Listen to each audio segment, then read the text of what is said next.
Hello everyone, welcome back to another video here on Cluiche with me, Séamus Brady, your host. Falterov got dinner, Ashkady, Chlorella and Shut and Cluiche. Lumps to Séamus Brady, Goose, Matthew Hurley, O'Kirky.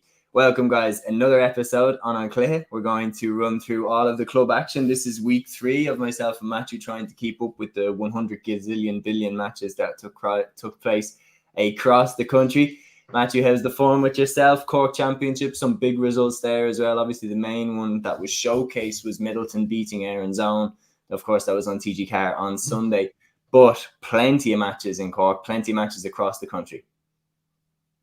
Yeah, exactly. So, yeah, thanks for having me on again, Séamus. Yeah, I was lucky enough to go to a Cedar A Cork game on Saturday night between Blarney and the Pearse. Very good game in fairness between the two sides. Shane Barrett scoring 9 points in that one. Obviously an inter-county star for Cork this year. Probably he's going to get an all-star as well. And on the Sunday, I was part of the backroom team for SARS against Bishopstown in the Premier Senior Championship. So good win for SARS yesterday, into the semi-finals straight away now. And obviously on TG Car, as you said, it was showcased the Middleton game. And people beside me were actually lucky at the score, and they were saying Aaron's Own going in front, and they were saying our Middleton going to be out of the championship here. But in the end, Middleton plowed on, got over the line. Connery Hand, 14 points. Unbelievable scoring from him, and he usually is very good in the Cork Championship. There was all sorts of games. Obviously, there was a full round of games, really full round of games on Sunday. It didn't seem that way on Saturday and Friday, but all the games were bunched into Sunday, which probably made it more of an exciting day, in all honesty. Tyrone Championship started this weekend as well, and you had other games, not just in senior level. You had the intermediate final in Kerry, which went to a replay between Austin Stacks and Lawn Rangers as well. So yeah, a lot of action to get through, and yeah, it's a full marathon once again for a third week in a row. Certainly, and long may it continue. I mean, definitely if I could wave a magic wand, I'd make it all get to the same stage at the same time. I mean, I've banged on about that how many times, but I mean, it would make it more easy to cover and to follow as a fan. But what we're going to do is we're going to run through the main headline from the last week. And this definitely is old news, but it hasn't been officially announced yet. And I think that's partially because, of course, he is still the Glen manager. But I just wanted to get your thoughts on Malachy O'Rourke, set to become the next Tyrone manager. I mean, it looks like it's nailed on. Are you surprised by this at all? Because I definitely thought with the Derry job being vacant, I definitely thought, once thankfully Gallagher wasn't reinstalled as Derry manager, I think that would have been quite a shame, to be honest, if he had have. But I think when you were looking at it, if O'Rourke then is the Glen manager, he won the All-Ireland Club Championship with a spine of that Derry team like Conor Glass, Kieran McFall, Ethan Doherty. Like, you would think maybe he'd be tempted by the Derry job, but he seems set to become the Tyrone manager. A, are you surprised? And B, do you think it would be a good appointment?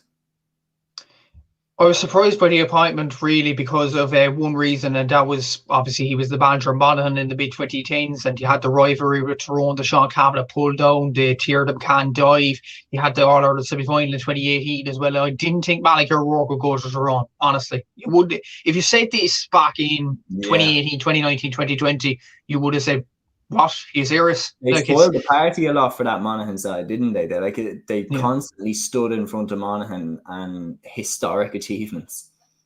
Exactly, and it was just, I said this to Aaron as well, it probably questions the loyalty in Gaelic games. You look at Davy Fitz as well in the hurling, and you see other managers, despite recent history, they still jump ship to whatever job is there.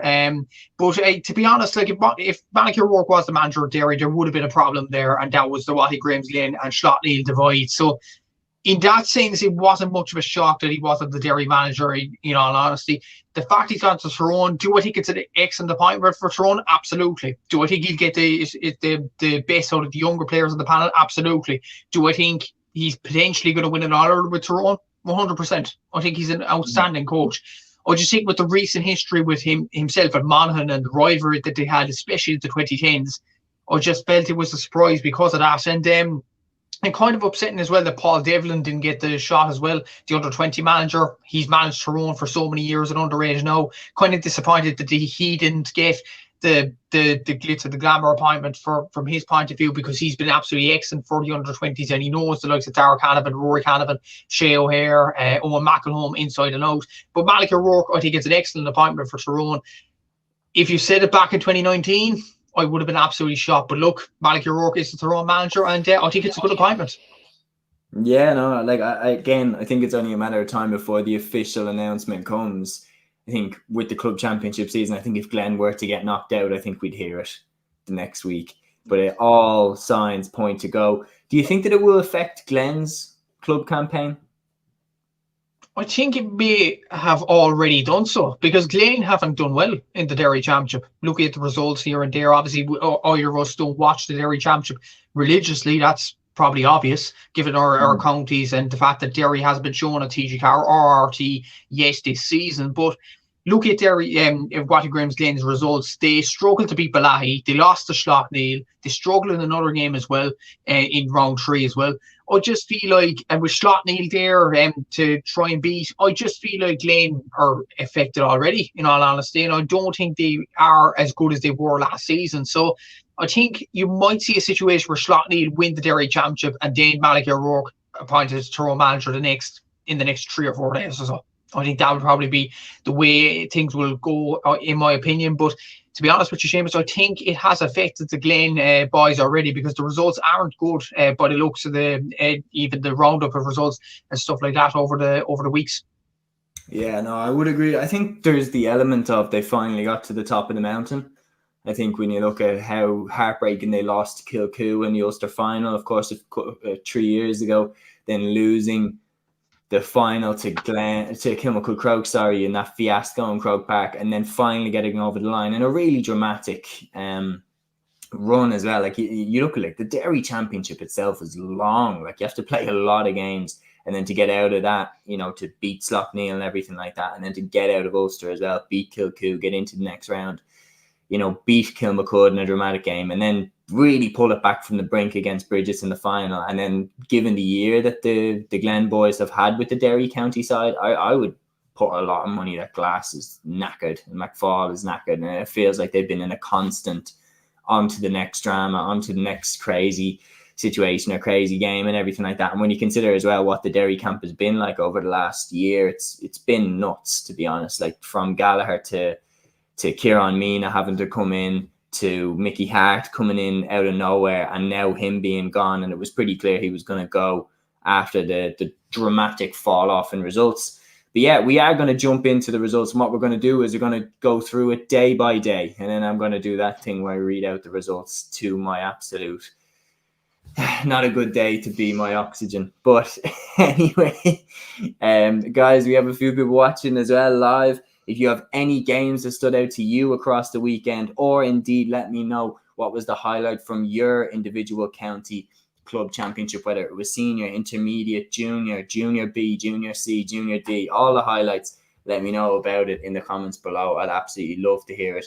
So jumping into Friday's club results, and we're going to round these up and then talk about the highlights from it. So in the Limerick Senior Hurling Championship, Napier should beat Kilmallock 126 to 117. Adair beat Ballybrown 322 to 217. Monaleen beat Drummond at Lacca 220 to 114.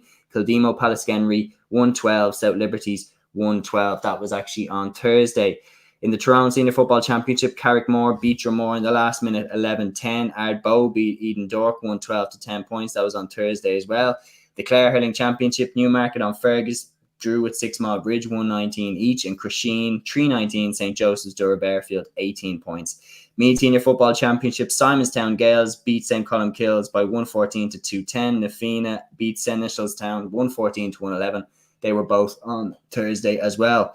The Armagh Senior Football Championship quarterfinal playoff, Mullabon beat Maharai 110 to 12 points. Down Senior Football Championship, Ballyholland beat CPN 2-7 to 12 points. In the Wexford Football Championship, Shalmaliers 3-7, Gussaran 2-9. Carlow Football Championship, Mount Leinster Rangers 2-7, Tinnerland 8 points. The side that just beat Era Og, beaten there by Mount Leinster Rangers. Now, the game that jumps out to me out of that, personally, because I did watch the highlights in depth, was Napier looking very strong in their victory against Kilmallock, finishing very strong as well. And then a Mr. Peter Casey on the sideline, with all the rumours is that he is recovering great. Napier looking good strengths. Shane Dowling in goal, Will O'Donoghue at centre half back, Connor Boylan at centre half forward. They're a very, very strong club side, no doubt about it. They are, and they look to be recovering really, really well at the moment. They apparently they lost to Doom recently, but that was an excellent win over Kilmarnock by 9 points. It does signal they are still in amongst favourites in Limerick, no doubt about it. Adair had a good win as well. Monaleen had a good win. Disappointing draw for Kildoima Pallaskinry against South Liberties as well. But yeah, the Limerick Championship is well and truly open. I think it's going to be between three sides, probably the Piercing, Doon and Patrickswell. It's probably going to be between them three sides. So I'd be very surprised if one of them doesn't win it. The result that stands out to me from that Friday sheet, looking at it, is from my own personal point of view, in the Tyrone Football Championship, I backed Eden Dark to win the Tyrone Championship, and they lost in the first round, 112 to 10 points. But there is, contents to my madness here. Eden Dark had Con Kilpatrick, Niall Morgan, Ben Cullen, and also Darren McCurry, and they still lost. Like, it's just absolutely mad. Arbo are decent side, no doubt about it. But a few things for Eden Dark. Ben Cullen was injured, which was a huge loss according to the Tyrone website. That was a huge loss. And Niall Morgan was playing midfield. Anybody in the comments, like, why was Niall Morgan playing midfield if he's such a brilliant goalkeeper and brilliant what he does in sweeper roles for Tyrone? It's just a bit puzzling, in my opinion, that he was playing in midfield with Con Kilpatrick. But look, Eden Dark are now out of the Tyrone Championship, which is a shock in itself. In Armagh, Mullabon, I was actually watching this game. I was just covering this game for an app on Friday night. I said I may as well watch it, and Mullabon won this in the last minute through Niall Law's last minute free and ice cool in the veins. I said it on Twitter during the week as well. Absolutely brilliant score from the last minute. Mahary had the likes of Ben Creeley in midfield, did Aidan Farker there, did Stephen Farker with a good performance. Stephen had a very good performance at 3 points for play, but they haven't turned up in the last few years for Armagh in the Armagh Championship. I'm not sure what's gone on there. They won the Armagh Championship in 2020, but they've gone back ever since, and that was a big win for Mullabon. But that is quite a shock, considering Mullabon don't have as much inter-county experience as Mahary, so it's a big shock in the Armagh Championship there. And then other results there: Mount Leinster Rangers beat Tinnerland is quite a shock there, and by 5 points. That was an excellent result considering the likes of Mount Leinster Rangers got beat out the gate last week in Carlow, I remember distinctly. So yeah, some interesting results there, including 6 Mile Bridge drawing with Newmarket on Fergus. That was quite a shock as well, considering the quality that 6 Mile Bridge do have. But yeah, some decent games on Friday, but not as much as Saturday and Sunday, which we'll see later on. Certainly. I mean, if you thought that I read out a lot there, get ready for Saturday and Sunday. Kieran McBreen here says, welcome back to the show, Kieran. Good to have you back again for another week. Kieran says, Niall Morgan usually plays outfield by all accounts for Eden Dark. And I do think that's part of the reason that makes Niall Morgan such a good goalkeeper is he's so used to being out the field so that he's very, very comfortable on the ball, especially compared to goalkeepers in years gone by.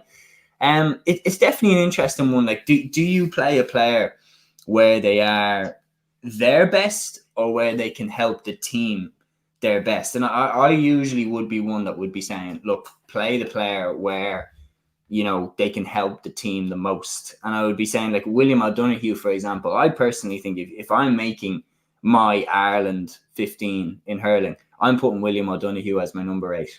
Like, right now in this moment, you give me any two midfielders, I go Will O'Donoghue and Dara Fitz as my pair. And right now, Will O'Donoghue was wearing number 6 for the Piercing. Now, I'm not sure if he was operating at centre half-back for the entire game, but by the first accounts, he certainly was lining up at number 6. And definitely, that's interesting. Like, what would you do? If you were a coach, would you go with, the player in their best position or the position in which they can influence the team the most? Kieran says as well here, cheers lads, looking forward to another show. Thanks very much, Kieran. Really, really appreciate you.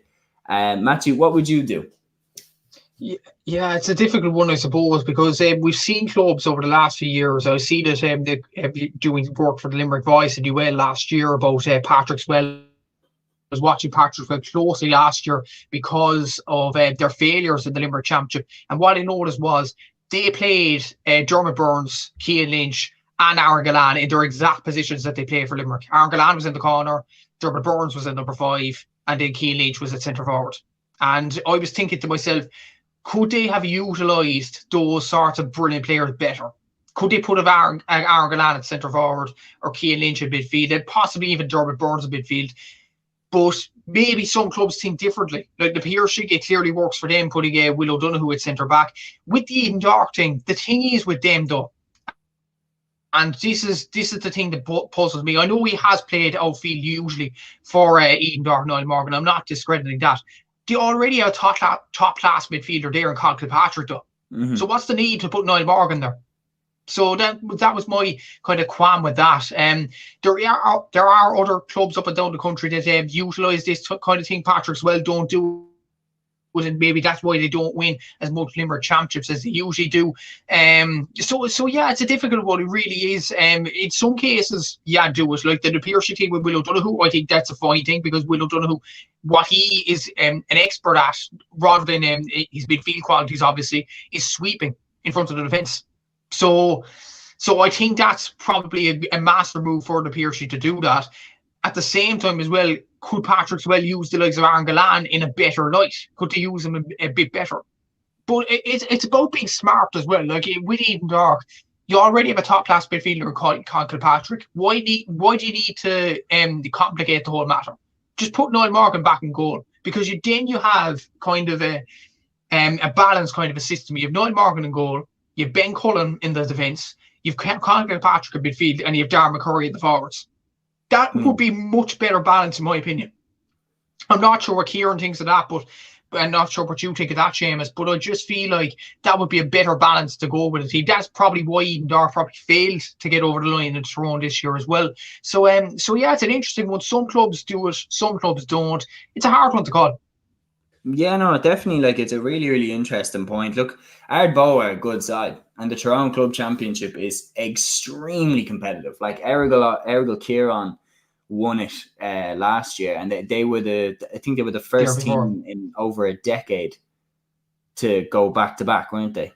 They won the year before. They lost last year to Trillick, I think. Oh, to Trillick, yeah. Apologies, but they would have been. Sorry, they would have been the first team to go back to back. Because I remember I predicted them to go back to back. God. But nobody wins in Tyrone for more than 1 year. It's evident. So, I mean, it's literally the most competitive, by statistics, the most competitive club championship in the country. Different champion every year for the last decade there, as I've been reminded. I was so used to Errigal Kieran in my head. But yeah, I do find it really interesting. I think Raheny, like, we'll get into that result as well. Raheny are a kind of example of how, you know, putting all your eggs in the one basket maybe doesn't necessarily work, because Raheny's 1-9 for Raheny was so strong against Castleknock there at the weekend. Rob Henley in goal, Sean McMahon at 3, Brian Howard at 6, Brian Fenton and Brian Talty at midfield. Like, ridiculously strong. And then in the forwards, like, this is the reality. This is the hard facts. Castleknock got a man sent off in the 5th minute of the game. Raheny were 4 points up. They had Fenton, Howard, Rob Henley, Sean McMahon, Brian Talty, and they lost. Like, and lost by 3 points. So I think that is an example of maybe could you try and push Howard into the forwards and put McMahon at 6, like something that you think you're not scoring enough. But I think it's really, really interesting to look at. I think it's just a situation that different strokes work for different folks. And I think that the managers in each camp and the coaches in each camp, they're the ones that ultimately have to make the decision. And whichever they think is going to work best for them is what they ultimately have to go with. And to be fair, Niall Morgan playing outfield isn't a baffling one. It's not like, it's not like it's a goalkeeper that's never even looked like they might play outfield in their life. Like, I don't know. I'd be so scared to pick someone in case they actually do play outfield for their club. But, like a goalkeeper back in the day, like a Diarmuid Murphy from Kerry, who would just drive that ball down the pitch and be a big man between the sticks. Like, Niall Morgan has always been a very, very stylish, like, attacking goalkeeper. And he scores points from play quite regularly. Kieran says here, in Cavan, both Gowna and Crosserlock are experimenting with outfield players playing in goals this year. I think we'll see a lot more of it in the coming years. I agree. I think, like, when you look at goalkeepers like Ethan Rafferty, and when you look at like even players like Niall Morgan and Rory Beggan, who could easily play outfield for inter-county level throughout their entire careers, I think is a really, really interesting one to look at, how it will trickle down to club level. But yeah, so if you thought I had to get through a lot of games there, get ready for Saturday. So Saturday's club results roundup. What I'm going to do here is I'm going to split it into segments. I'm not just going to read out the whole thing, because I think that would be quite painful for everybody to listen to, including Matthew. And so starting off with the Dublin Football Championship, Coola 421, Fingalians 9 points, Clontarf 313, St Jude's 111, Ballybuden St Enda's 413, Ballantyre St John's 2-8, Ballymun Kickham's 115, St Sylvester's 8 points. So just have a quick talk about that there. Very interesting. Some very one-sided games there in the Dublin Championship, like big wins all around for Ballymun, Ballybuden, Clontarf, and Coola. Probably the most striking one there is Clontarf battering St Jude's. Yeah, that's a big result for Clontarf, having Jack McCaffrey in and around the ranks as well, and they win their second game in a row. St Jude seem to have gotten back quite a bit now. They have lost a few players, like Niall Coakley's come back down to Cork. I know that for a fact, and maybe that's a big loss for St Jude. They've replaced him. Just saying it because it's my pet hate. It's my pet hate at this stage. Like when I saw, sorry man, but like it's such a pet hate of mine. When I saw Devin Burns from Kerry playing in goal for Kilmacud Crokes and Paddy O'Connor from Sligo playing in the full forward line, I was just like, oh, for God's sake, here we go again. We didn't win the All-Ireland last year, so now we've got 2 more inter-county players in the squad. Like what Colin Parkinson was saying on his podcast was spot on. In my opinion, if a club has reached a certain stage of the championship, they cannot be allowed to bring in inter-county stars into their team.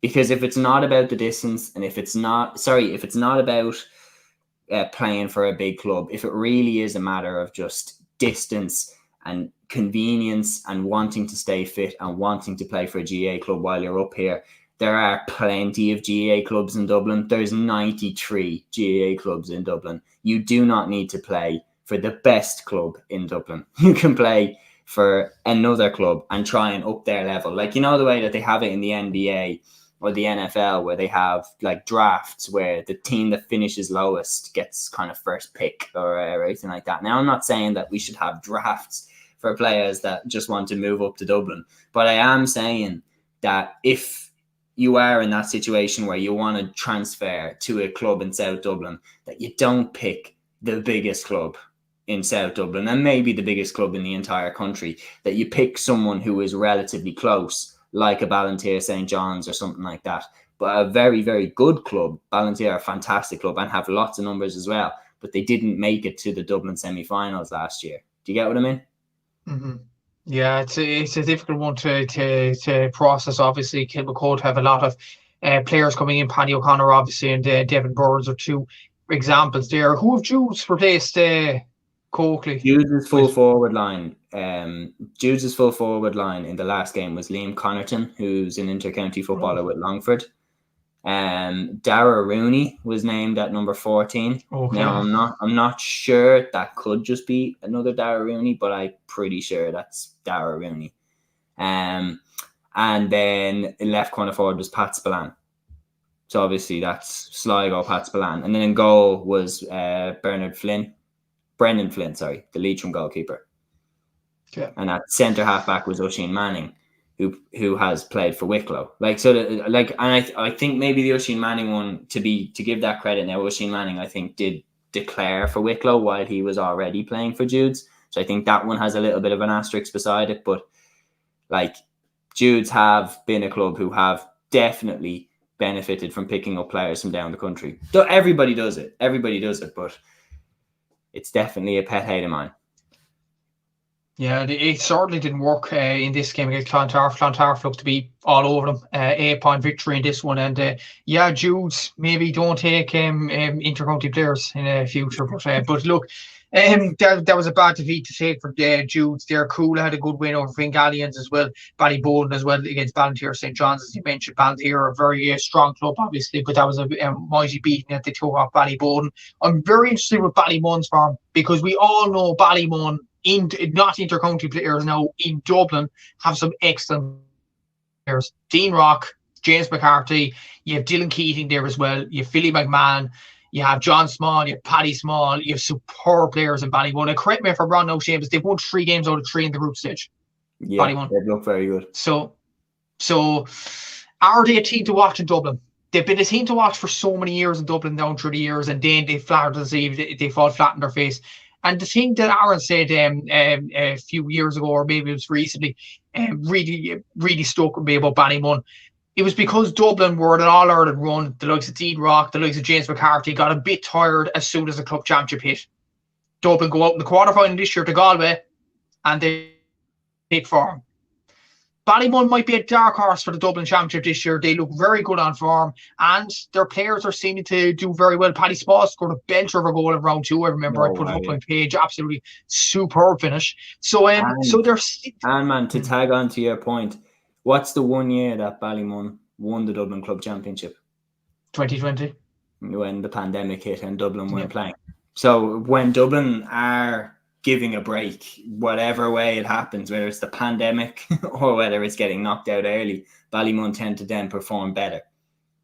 Yeah. And to be honest, Seamus, I think they could be dark horses. I think Kilmacud could be quaking their boots. This could be like Kilmacud. We mentioned their result later. They drew against Thomas Davis. Spoiler alert. But that was a tough defeat I'd imagine to take for Kilmacud. Could Ballymun be coming for them? It's a big question. Yeah, definitely. There'll be a lot of eyes on that, but I'm looking forward to it. I think like Kilmacud, actually, interestingly enough, like it will be interesting to see how they balance the team up again and how they lock in to go for it again. You wonder, like, is the hunger there to go and win an All-Ireland Club Championship? And that's something that Ballymun haven't done with this crop. They have not won an All-Ireland Club Championship. They came almighty close in 2012/2013, obviously, when St. Bridget's beat them in the final. But they have not been to that point of the mountain again. Now, moving then to the Galway Senior Hurling Championship. This is also on Saturday. Capatagal 122, Mulla 217, Turlockmore 125, Kilcornerin 16 points, Crockwell 25 points, Moycullen 117, Ardrahan 121, Castlegar 19 points, Sarsfields 119, Oranmore Marie 118. Any of those results stick out to you? Turlockmore, to be honest, that was an excellent win over Kilconorian. If I'm wrong, if I mispronounced that name, but to beat them by 12 points is a serious statement of intent. And Turlockmore have some decent players in their panel as well. Capatagal had a good win. Crockwell against Moycullen, who are historically a football side. Sarsfield's very tight win over Oranmore Mary, but it's a brilliant win for Sarsfields to take at the Galway Championship. There will be more interesting Galway results as we go on through the video, but I don't want to spoil it for our viewers now because there's one interesting result involving a team that did well last year. They're not doing so well this year. Yeah, no, definitely sounds good. I'm going to throw a few in together now. So it's Tyrone Senior Football Championship, Trillick 117, Eglish 19, Errigal Kieran 13 points, Pomeroy 27. So both Trillick and Errigal Kieran, the two teams who were in the final last year, into the next round of the Tyrone Senior Football Championship. Leitrim Senior Football Quarterfinals, St. Mary's Kiltar 212, Leitrim Gales 110, Fena St. Kellen's 9 points, Ohawillan 8 points. Limerick Senior Hurling Championship, Doon 521, Mungret St. Paul's 18 points. Donegal Senior Football Championship, St. Eunan's 110, Downing's 7 points. Clare Senior Hurling Championship, and I will pause at this point. Clonlara 326, Clooney Quinn 217, big win for Clonlara. Era Oganis 19 points, Ballier 17 points. So Shane O'Donnell's Era Og beat Tony Kelly's Ballier. That's 2 big wins for Era Og in the Clare Championship. First over last year's champions, Clonlara, who of course have John Conlon in their ranks. Now over Ballier, who of course had the likes of Tony Kelly and Jack Brown in their ranks. And interesting results. And this is serious ramifications. So Ballier are out of the Clare Championship now. So, mental. Yeah. And they had a pretty short run last year as well. I don't know what's going on in Ballier. They won the Clare Championship in 2022. But is there rain kind of drying up now? because I did look at the team and I was like, Gary Yeah. Brennan wasn't starting. He had always been a pivotal player in their success. Is the era just kind of coming to an end? It might be, and maybe they were the group of death, genuinely, because Clonlara put up a big score at Cluiche Quinn there, and Cluiche Quinn, as far as I know, Peter Duggan in their team, and that was an almighty hammer to take for them. So, and they were the relegation playoff as well. So to have Clonlara and Aero Guinness in your group, and Aero Guinness are kind of the coming team with Shane O'Donnell there, David Reedy. So it's fair to say that Clonlara won it last year, obviously. So that was a tough group for Ballyea to get, in fairness, but that's 2 times in a row now where they flattered the deceiving Clare after winning the Clare Championship. So maybe the reign is coming to an end slowly but surely. But Clonlara's performance, because I saw so much commentary around this on social media, a lot of people were saying Aero Guinness was just a blip in the road. Clonlara are ready to go for this Clare Championship and win it for the second year running. Interesting talk from Clare fans. There are some good teams in the Clare Championship, including Aero Guinness, including Oinake Mona there as well, floating around. So it's going to be an interesting climax to the Clare Championship. I'm really looking forward to this. But according to Clare fans, Clonlara look a serious bet to win it for a second year running. Doon again in Limerick.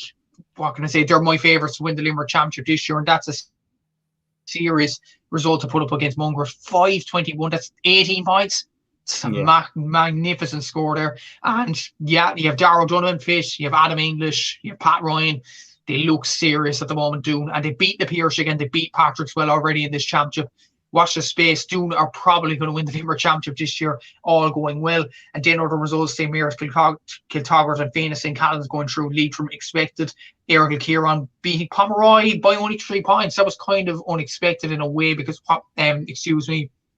Pomeroy don't have much talent as Errigal Kieran, but Errigal Kieran maybe was just about getting over this hurdle, get it to the quarterfinals, and go on from there. Trillick had a good win over English as well, 8 points victory there. So good results there. But at the Clare Championship, I'm looking with that in envy now, because a lot of people are saying Clonlara, it's going to be tight. Yeah, and definitely when you look at the Clonlara versus Aero game, there's no doubt about it. Shane O'Donnell's goal was the pivotal score. And I threw up the reel for TG Car Sport of the Shane O'Donnell goal. And we were reading the comments. And the top comment on the YouTube one anyway was, if he took any more steps, he'd be back in Clare.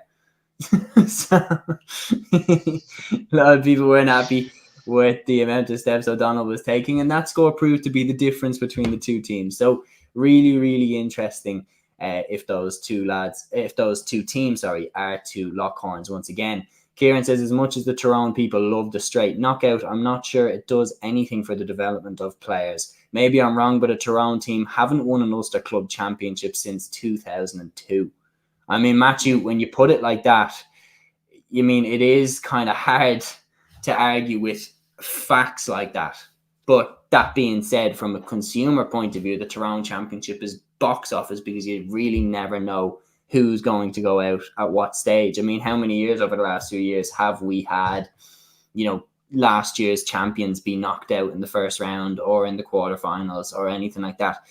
But if your club championship is to try and make sure that whoever wins has the best possible bet of kicking on and winning the next one, obviously it hasn't been delivering on that front. Because you're thinking there, when you're looking at, since 2002, that means that this has been the case when Tyrone had the greatest team they've ever had, with Stephen O'Neill, Sean Cabinet, Peter Canavan, and they still weren't winning Ulster Club Championships. So what would you make of that?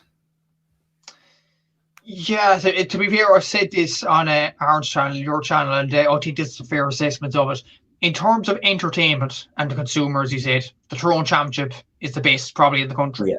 But in terms of quality, is it there at the moment? It's probably not.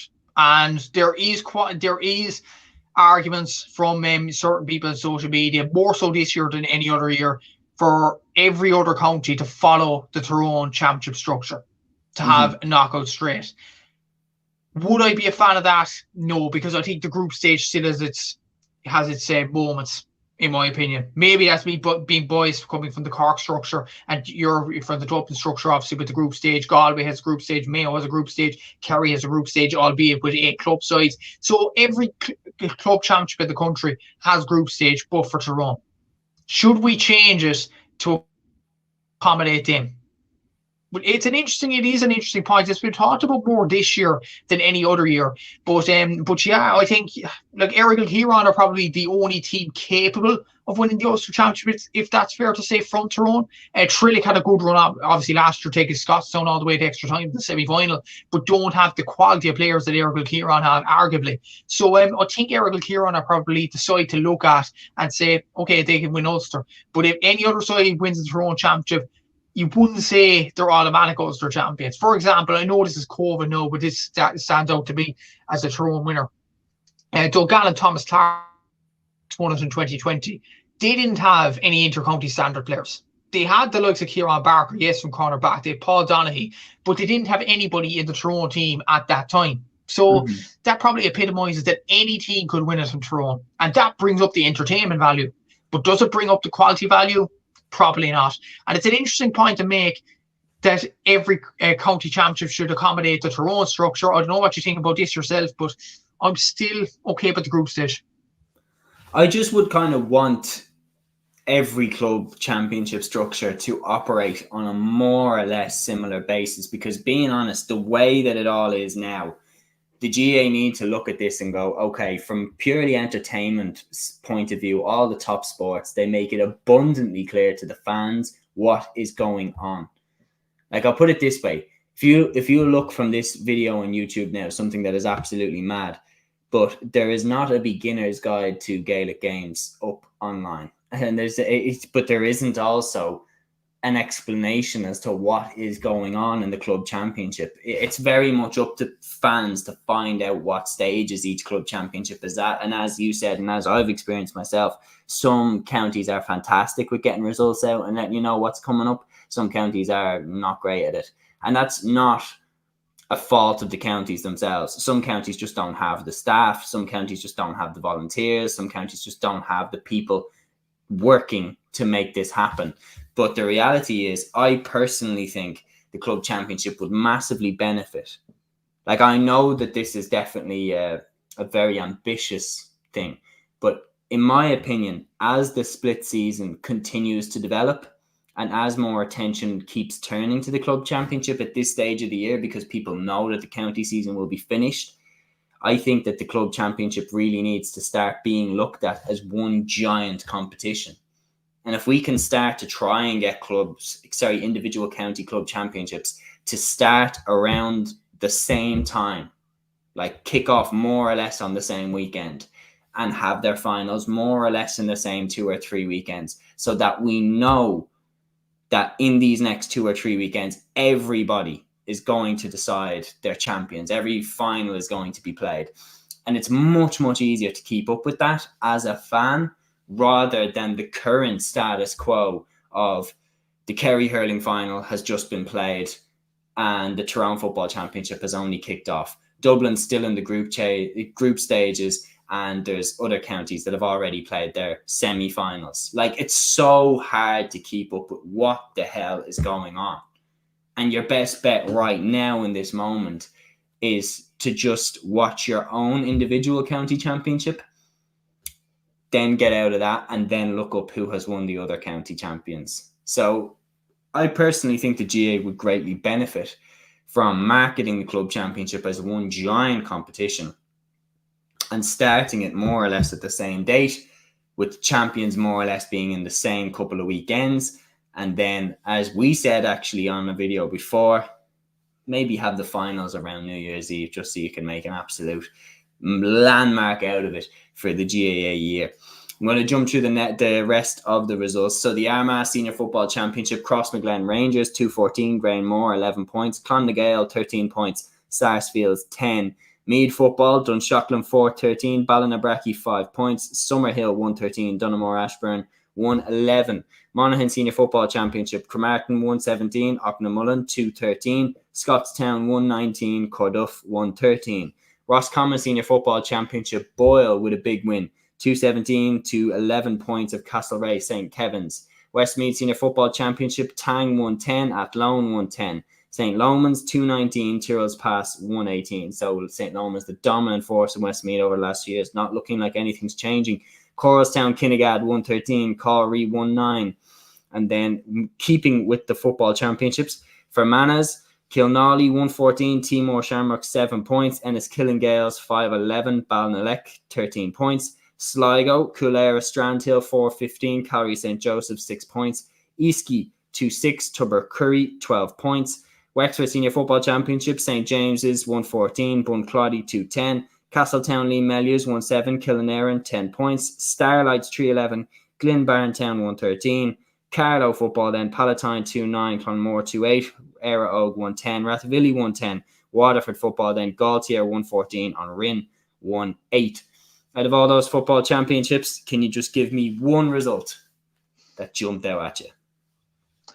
Jesus, I think probably Boyle's result against Castlereagh St. Kevin's, because Castlereagh won the Connacht Intermediate Championship last year, and for Boyle to put up a scoreline like that, that's not a surprise. Boyle to me are the Roscommon version of Ballymun-Kickham's. Yeah. That you look at their team and think, how on earth have they not won more? That's true, like the Smith brothers, and then who else do they have? They have Keane McKeown, don't they? Dara Craig. Dara Craig, like, come on. What's going on? Yeah, exactly. So Boyle should be doing better in the Roscommon Championship, there's no doubt. But Aero losing last week in Carlow and drawing to Rathvilly this weekend. Is the wheel starting to come off there? Yeah, that's very interesting.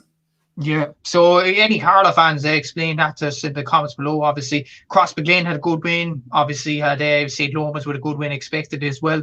Dunshaughlin looked very good at meet. They beat Bandabrecky by cricket scored, I think, by 20 points in that one, if my maths are correct. And they do have the likes of Conor Gray in their team. They have Matthew Costello as well, as far as I know as well. So they look at serious state to be meet champions this year. So yeah, some good results there. But Boyle, like, they'll be the main aim for Bridges this year. Roscommon. It'll be interesting to see who comes out of Roscommon this year. Certainly will be. My suspicion is that it would be Boyle. I think Boyle have definitely waited their time, and then they've definitely done their time in the trenches, no question about it. What I'm going to do then for the rest of it is run through the hurling championship. So Antrim Senior Hurling Championship, Rory O, Cushendall, last year's champions, beat Dunloy 124 to 19 points. That's a big win for Rory O in that game. Dunloy, of course, very, very recently Antrim champions as well. Navone 127, O'Donovan Rossa 216 was in that one too. Then moving to the Down Senior Hurling Championship, Breda 321, Leitrim Fontenoy 320. Looks like a cracking game there in Down. And then going to the Kildare Hurling Championship, Era Og 512, Selbridge 120. And finishing off what is probably the biggest win of the weekend, Naas 723, Convey 14 points. That, my friend, is a cricket score. Yeah, and it just epitomises the dominance that Naas have in Kildare, and we'll probably just say Naas are Kildare champions, and they will be for the next five years or more. Like, they are just dominant in Kildare. There's no doubt about it. Breda, good win, obviously, Down as well. The result that really jumps off the page, though, is the Rory O Cushendall results against Dunloy, because Dunloy reached the All-Ireland final 2 years ago. For Rory O to beat them as comprehensively as that as well, 124 to 19 points, it probably shows that Rory Oak are not going away. They are not going away, and they look at serious fettle to be Ulster champions this year as well, despite Dunloy having decent players themselves. So yeah, good result for Rory Oak this weekend. Certainly. So what we're going to do next is move on to Sunday, and this one is the longest one out of the bunch. Once again, I will take this as piece by piece and definitely chunk by chunk. So what we're going to start off with here is we're going to start off with your own County Cork. So in this championship, of course, running through the results, Newtown Shandrum 217, Douglas 19 points, Middleton 23 points, Aaron's Own 117, Sarsfields 125, Bishopstown 12 points, Kanturk 420, Charleville 321, Blackrock 318, Father O'Neill's 119, and St. Finbarr's 317, Newcestown 20 points. Well, I will say, Séamus, you pronounced every one of them correctly, so well done. Well done. To be fair, Newcestown's a very hard one to pronounce, so I'm really, really impressed by that, because Aaron did a video on this a few years ago, and the names he came out with, my God. But look at I have to give you credit on that, fair play to you, because there are some hard names in Cork to pronounce. Newtown Shandrum, Whoever Yeah. thought of a long name like that? But anyway, The worst but one yeah, whenever you're doing it is the Tipperary double barrel. oh, Goodness gracious. Whenever you're trying to read the results in a line like that. exactly, yeah. But I'll summarize the Cork Championship in general. Newtown Chandler, obviously, a brilliant win over Douglas. They're now in the knockout stages, and they play Middleton, who beat Aaron Zone, obviously, live at TG Car. That's going to be an interesting game at the quarterfinals. So, yeah, definitely want to watch. Newtown Chandler have scored, I think, 10 goals in 3 games. So, definitely a team to watch there. They don't necessarily have brilliant stars. Tim O'Mahony's the main man for Newtown Chandler, but they are getting results, there's no doubt. But that to keep very closely with stars in this group as well, and to beat Douglas and Bishopstown so comprehensively, that's a good state for them. Middleton obviously winning as well. SARS, I'm involved in the backroom team there, so obviously can't say much, but obviously good win for SARS. Really good win. They're into a semi-final now, so looking forward to that, obviously.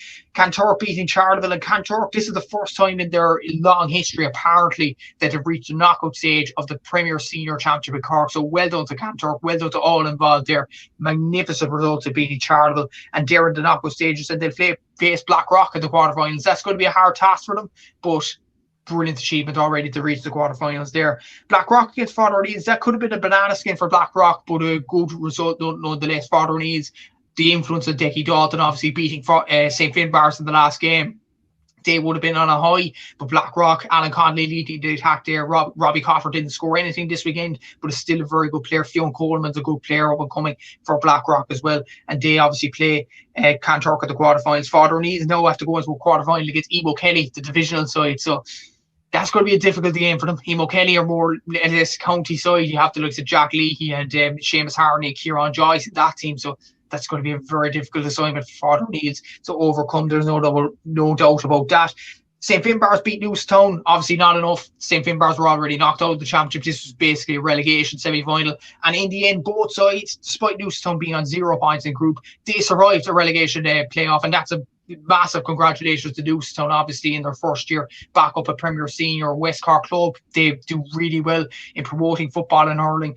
And to get staying up in the Cork Championship, that's a very good achievement for them. For St. Finbarrs, it's a few moments. Like, you know, they weren't that good in the championship this year. To stay up, get the 2 points on the board, get the win on the board, that's a good achievement by them. And then the relegation playoff, it's between Bishopstown and Charleville. So Bishopstown have probably been the worst team in the championship so far. I don't think that's an argument to anybody in Cork.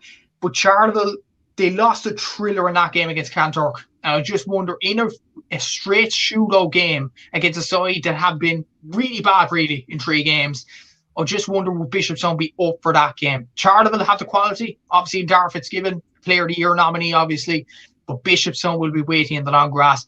In Cork, I obviously can't say the winner, obviously being involved in a backroom team, but it's going to be a tight championship to call this one in the Premier Senior Championship, and some good teams at this. And there hasn't been 5 winners in the last 5 years in Cork for no reason. It is a competitive championship to win. Certainly, and then you have to look as well, Cork starting to obviously reap that success on the county hurling team as well. Like, I mean, you look at dominant clubs like Glen Rovers, and obviously they've been completely ousted. Like the competition level in Cork has definitely gone through the roof over the last 5 years, especially.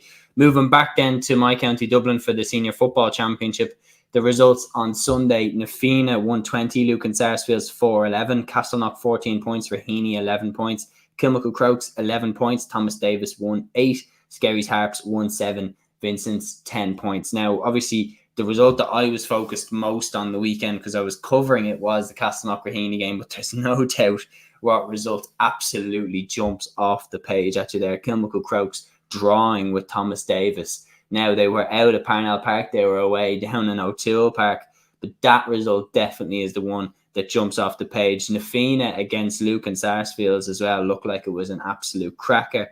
I mean, a draw between those two sides. Really, really interesting game between them two as well. And like Nafina definitely would have been one. Like Aaron predicted them to win it. Like definitely the Dublin Club Championship really hotting up now.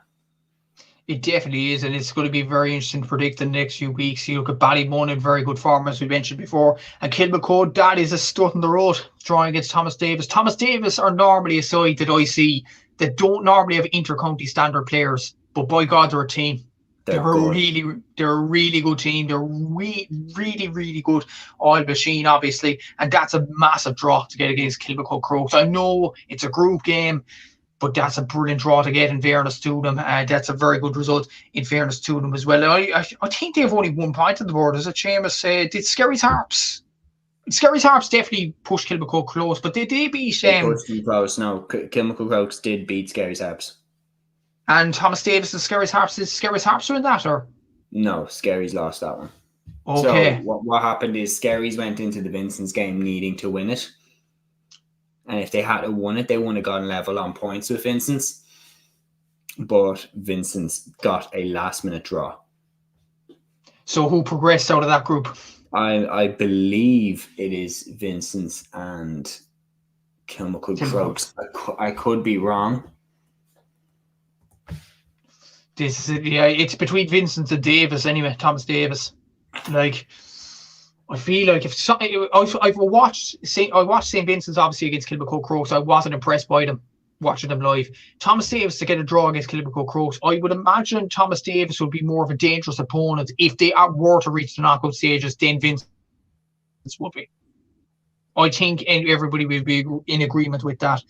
But Skerry's Harps, I really feel sorry for them, obviously, what you said there, last minute point to deny them and winning that one against Vincent's. And as well as that, they were so good against Kilmacud Crokes. They definitely drove them close in Parnell Park that time as well. So you feel really hard, sorry for Skerry's Harps the way things transpired. Do you want to hear the quarterfinal draw? Walk away. I'm excited. Quarterfinal draw. Coola versus Castleknock. Okay. Nafina versus Clontarf. Ballymun Kickham's versus St. Vincent's. And Kilmacud Crokes versus Ballyboden St. Enda's. Okay. There's some bangers in there. In there. The relegation playoff then is Fingallians versus Lucan Sarsfields and St. Sylvester's versus Skerry's Harps. And do 1 or 2 go down? 2 go down. So whoever loses those games is down. Whoever competes in the Senior 2 final in Dublin goes up to Senior 1. And whoever, it doesn't really matter who wins.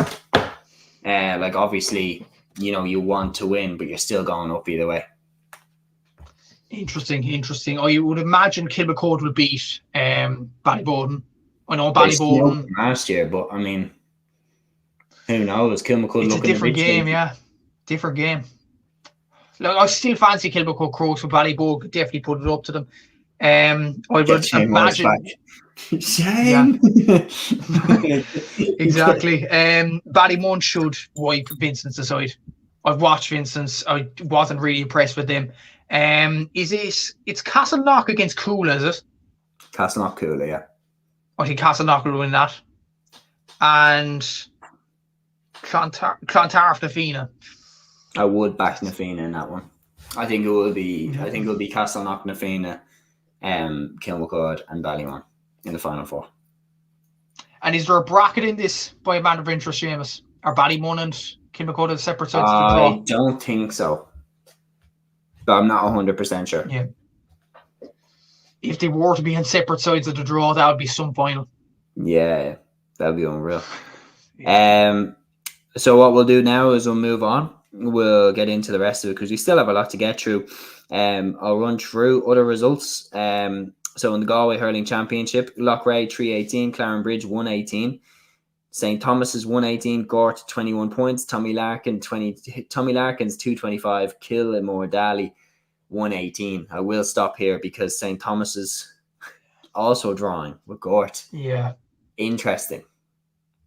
And what I was hearing from this, St. Thomas's still progress, but now that's 2 games without a win for them. They lost their second round game and now they drew against Gort. And this was a last minute point to equalise as well for St. Thomas's. Yeah, I feel like changing of the seasons, is it? Yeah. Is the wheels starting to come off? How are they starting to come off? They seem to be coming off now in the last few games for St. Thomas's. You have to feel sorry for Gort, obviously. There is another team in this, and we can't keep thinking about St. Thomas's. Gort will be absolutely heartbroken after that result, I'd imagine. But St. Thomas's, the 9 lives, it's almost like a Kilkenny situation, isn't it? A big team like that, they never die. And St. Thomas's just proved that. That was seemed to be an excellent game, but from what I was hearing anyway, Gort were really hard done by in this game. Yeah, no, that was definitely the word coming out of it as well after the game was finished. Going into the Tyrone Senior Football Championship, Killyclogher 2-8, Omagh 13 points, Dungannon 2-9, Dunamore 1-9, Lochmacrory 2-15, Gallybally-Pierces 2-7. The Clare Senior Hurling Championship, Fecal 2-16, Currafin 14 points, Cratloe 120, Kilmally 117, Scariff 119, O'Callaghan Mills 117. Ina Kilnamona 419, Broadford 16 points. So you're a team that you had picked out, Ina Kilnamona, with a big win there over Broadford. Yeah, massive win for Ina Kilnamona, and they have some magnificent players, obviously, and I would fancy them to win the Clare Championship. And to be honest, I looked at the Roll of Honour of the Clare Championship before coming on air here. Ina Kilnamona haven't won the Clare Championship since 1908. So. Yeah. Jesus Christ. That's a long marriage spell. I can't talk. My club hasn't won the Dublin Championship, but like, my God, 1908. The thing is as well, and to add to the caveat, they were only named Kilnamona back in 1908. So they haven't won a Clare Championship named Ina Kilnamona. They haven't won club championship since Ireland wasn't an independent country. Yeah, so that's a big one to. And I actually have the Clare quarterfinal draw here if anybody wants to hear it. So some interesting draws here that was announced tonight. Scariff against Cratloe, Fecal against Crusheen, Aero Guinness against Ina Kilnamona, and 6 Mile Bridge against Clonlara. Tell you what, Aero against Ina Kilnamona. It's a game I'll be watching. Could be champions right there. Tell you what, TG Cahar. Let's get on the road to Clare. Yeah, exactly. To be fair, 6 Mile Bridge against Clonlara seems a very good game as well. Seems like a that game. Would be a good one. And as well as that, the first one, Scariff against Cratloe.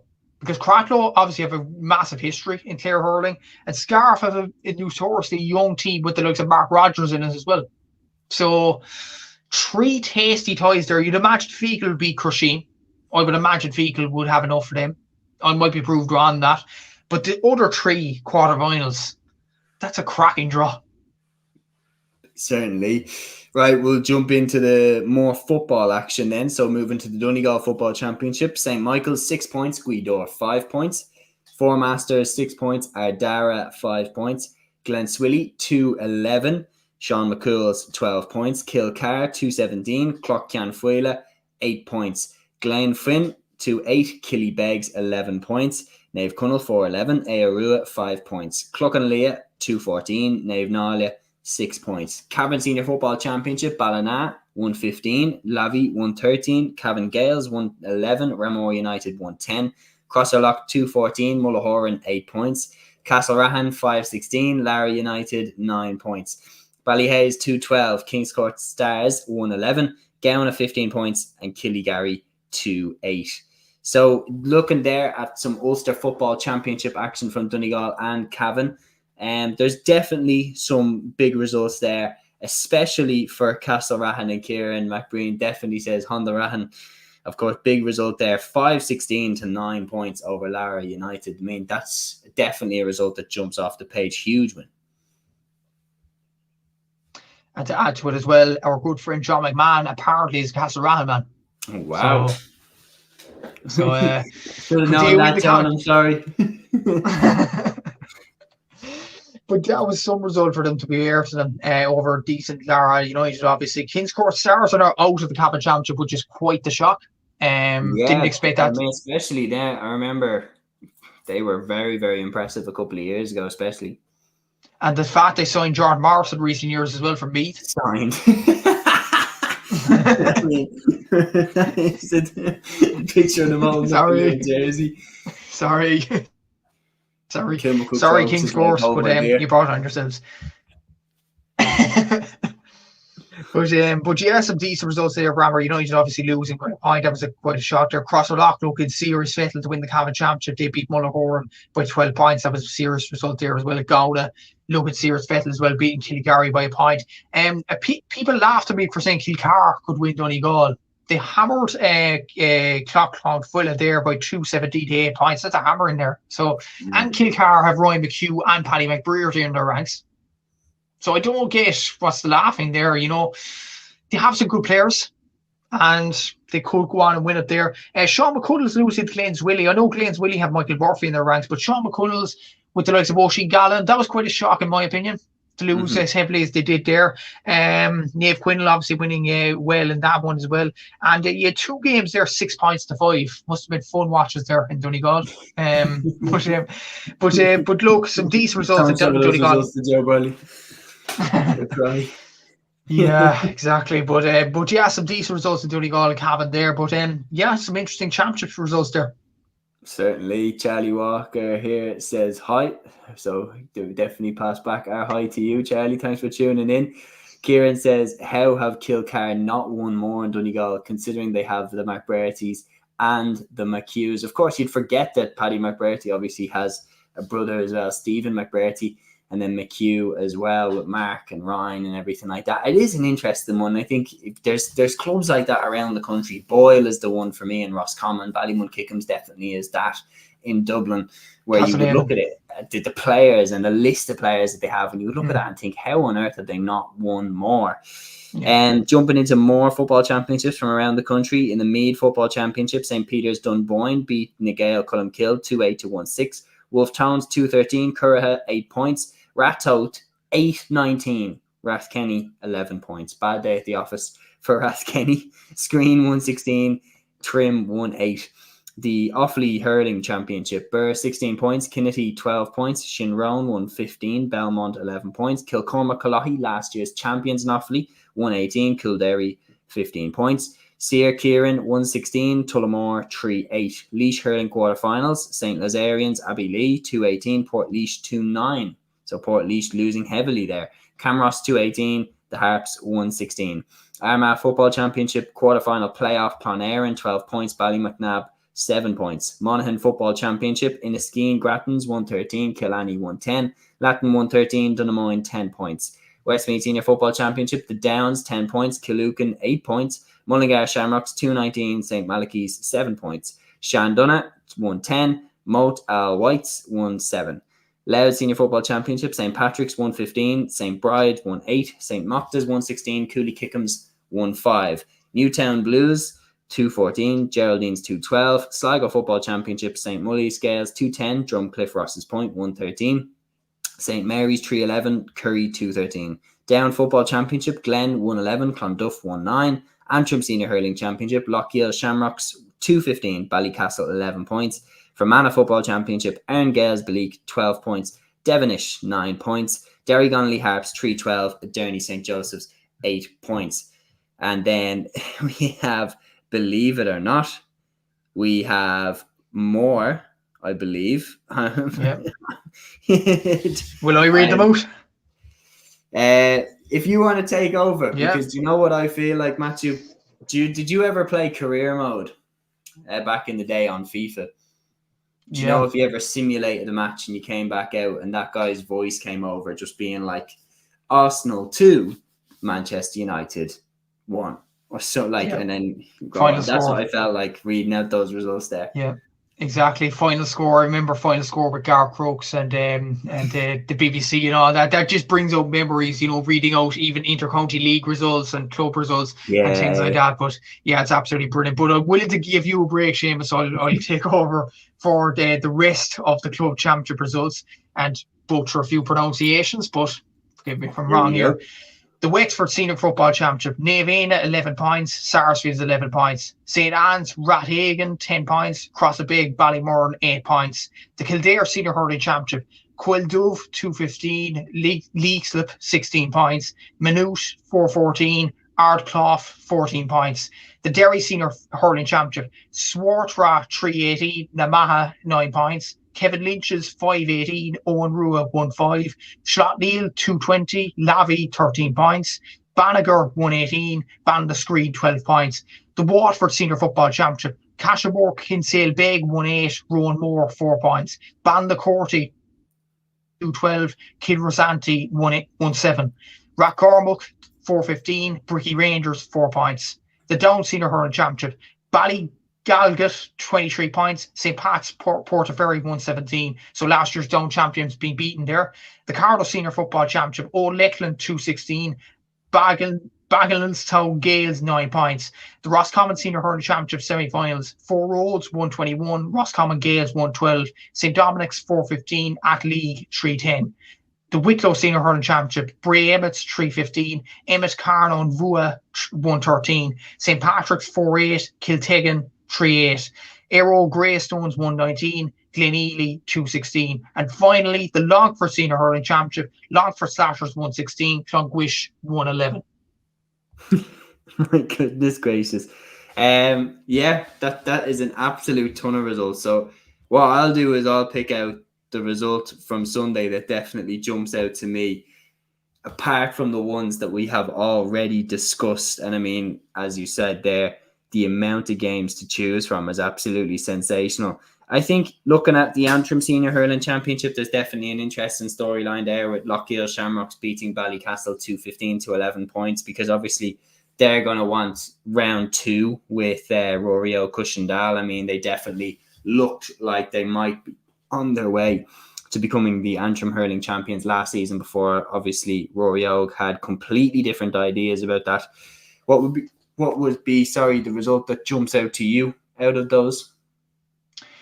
The definite one is at the Beat Senior Football Championship, Radote 8-19, Rathkenny 11 points. Yeah, I was trying to do the Rathkenny boys some favours. Don't talk about it again. Gee, like, I'll tell you what, if I got sent that match and told to make highlights of it, I think I'd maybe delete the file. Do the boys. 8-19 to 11 points. Imagine if you were a Rathkenny player and you said, "Oh, the highlights are up of what game?" The one where we conceded 8 goals.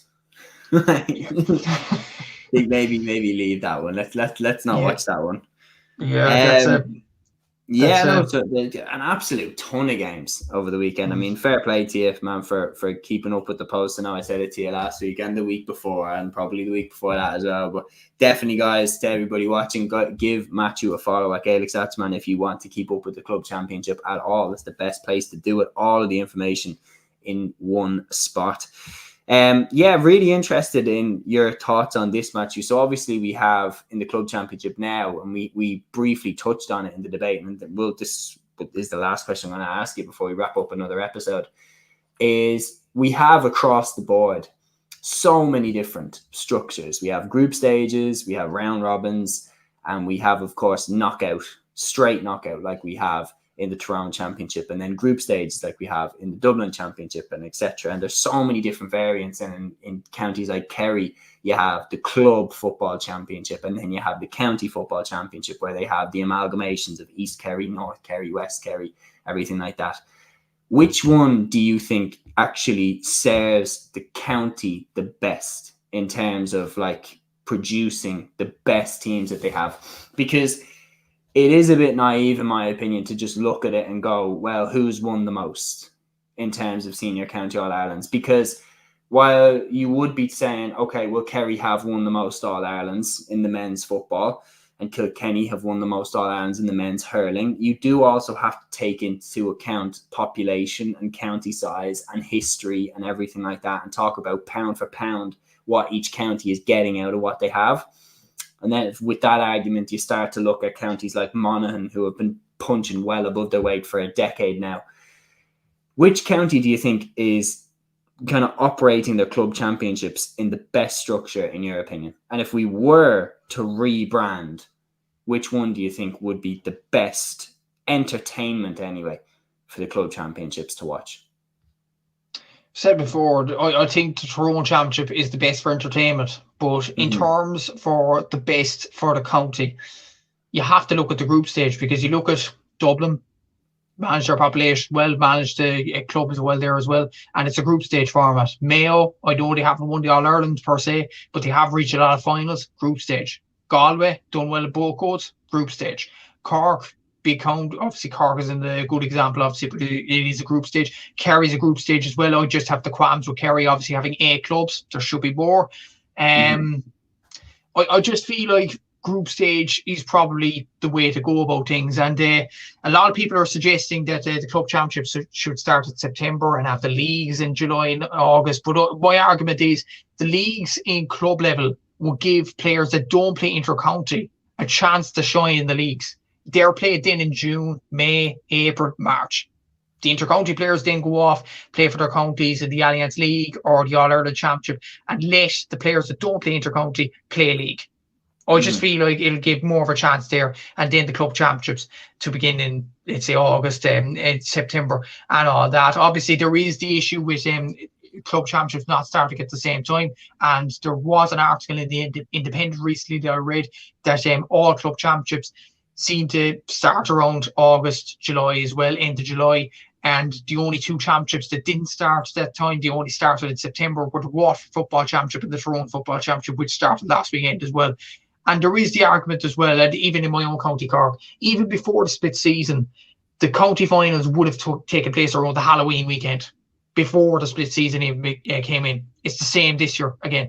It's the same since the split season has come in. So you'd be thinking, what's the point in having so much time in August? Like, there's 2 break weeks in Cork as well. It could be used a lot better, in my opinion. You could have the inter-county championship then, and then 2 weeks off for inter-county players to have that break with their families or a holiday or something like that.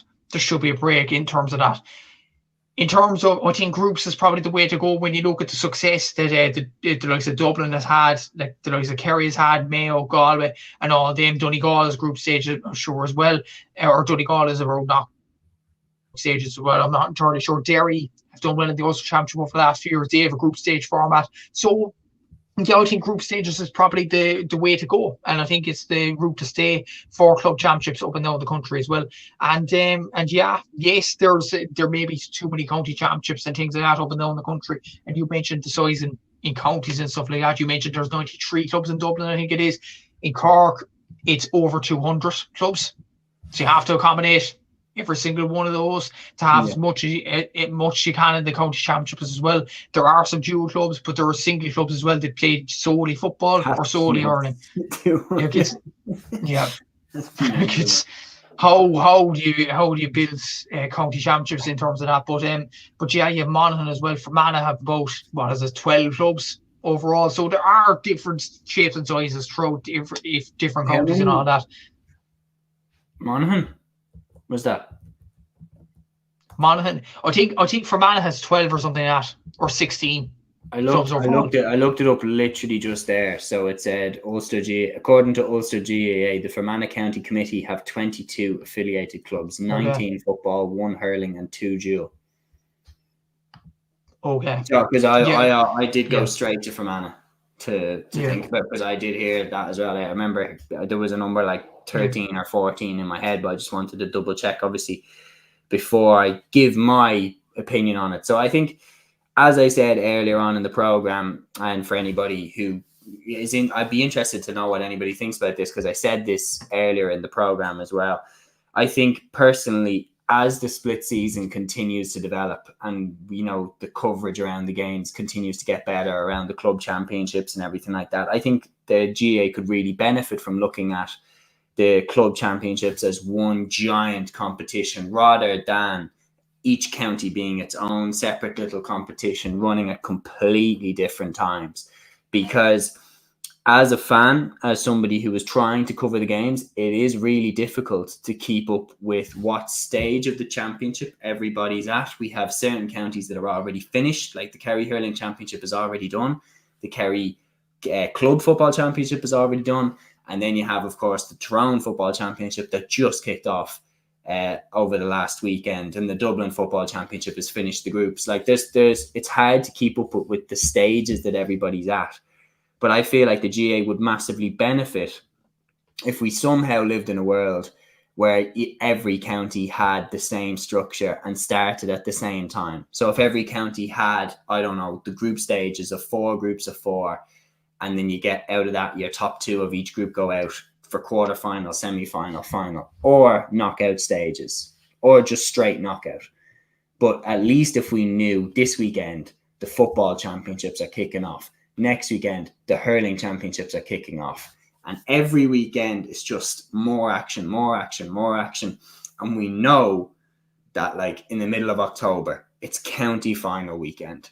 Can you imagine how good that would be for marketing and for entertainment and for coverage and everything like that? Imagine how good a club Sunday game would be if all the club county finals were on one weekend. It would be nuts, but it would be so entertaining, and GA hardcores would absolutely love it.